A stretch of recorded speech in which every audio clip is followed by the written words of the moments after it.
চেয়েছিলেন বদল হোক। তৃণমূলকে ক্ষমতাচ্যুত করে বিজেপি ক্ষমতায় আসতেই ধুমধাম করে পুজো করলেন চিকিৎসক রজত শুভ্র বন্দ্যোপাধ্যায়। যেদিন আমি জিতবো সেদিন 1000 লোককে খিচুড়ি খাওয়াবো। কালীঘাটে হরিশ মুখার্জি রোডে অভিষেক বন্দ্যোপাধ্যায়ের বাড়ির পাশেই থাকেন চিকিৎসক রজত শুভ্র বন্দ্যোপাধ্যায়। শনিবার বাড়ির সামনে দুর্গা মন্দিরে পুজোর আয়োজন করেন তিনি। আরতি থেকে ভোগ নিবেদন, সবশেষে প্রসাদ বিতরণ। নেক্সট টু টিপসই যা কথা বলে তাতে একটা হাস্যরলের সৃষ্টি হয়। কয়েকটি পচা আম একটি বাক্সে ফেলে দিলে বাক্সটা পচে যায়, সেটাই হয়েছিল। আমরা আইডেন্টিফাই করেছি আমগুলো, আর আশেপাশের যে কটা পচা সেগুলো বাদ দিয়েছি। এখন fresh bunch of mangoes, happy summer. গত বছরের 28শে মার্চ অক্সফোর্ড বিশ্ববিদ্যালয়ের কেলগ কলেজে বক্তৃতা দেওয়ার সময় বিক্ষোভের মুখে পড়েছিলেন তৎকালীন মুখ্যমন্ত্রী মমতা বন্দ্যোপাধ্যায়।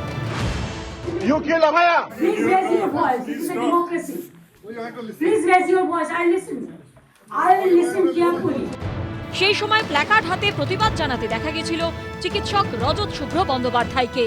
অভিযোগ এরপরই রাজ্য মেডিকেল কাউন্সিলের তরফে গত বছর 2রা এপ্রিল চিকিৎসকের কালীঘাটের বাড়ির ঠিকানায় নোটিশ পাঠানো হয়।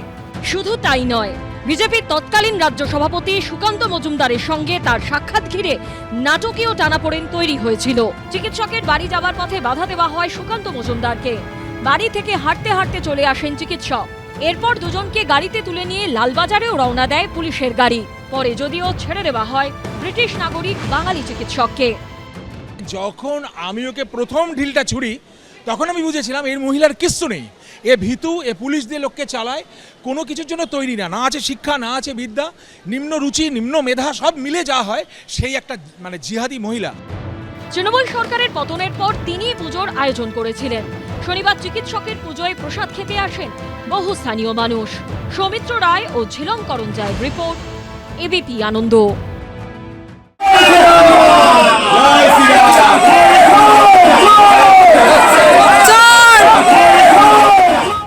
তৃণমূলের জমানায় উঠেছিল তোলাবাজি থেকে জমি জবরদখলের মতো অভিযোগ। বিজেপির সরকার আসার পরই ব্যবস্থা নেওয়া হলো অভিযুক্ত সেই সব যুব তৃণমূল নেতার বিরুদ্ধে। তারপরই এই ছবি ধরা পড়ল দক্ষিণ 24 পরগনার সরসোনায়। পুলিশের সামনে যুব তৃণমূল নেতার দিকে তেড়ে গেলেন বিক্ষুব্ধরা। উঠল চোর স্লোগান।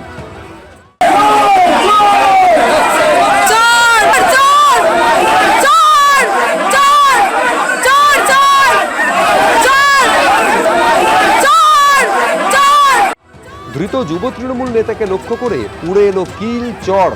গ্রেফতারের পর তাকে নিয়ে যাওয়ার সময় তৈরি হলো তুলকালাম পরিস্থিতি। সোশ্যাল মিডিয়ায় ভাইরাল হয়েছে সেই ভিডিও। ইনি তপন বিশ্বাস, 127 নম্বর ওয়ার্ডের যুব তৃণমূল সভাপতি। তোলাবাজি, জমি জবরদখল সহ একাধিক অভিযোগে রবিবার তাকে গ্রেফতার করে সরসোনা থানা।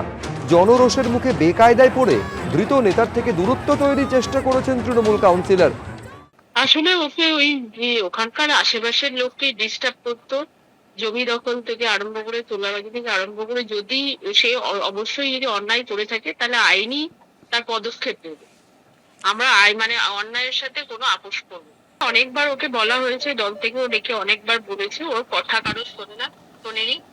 আইনি থানাও ডেকে এর আগেও বলেছে, আমরাও বলেছি, আমাদের কথা তো শুনতোই না।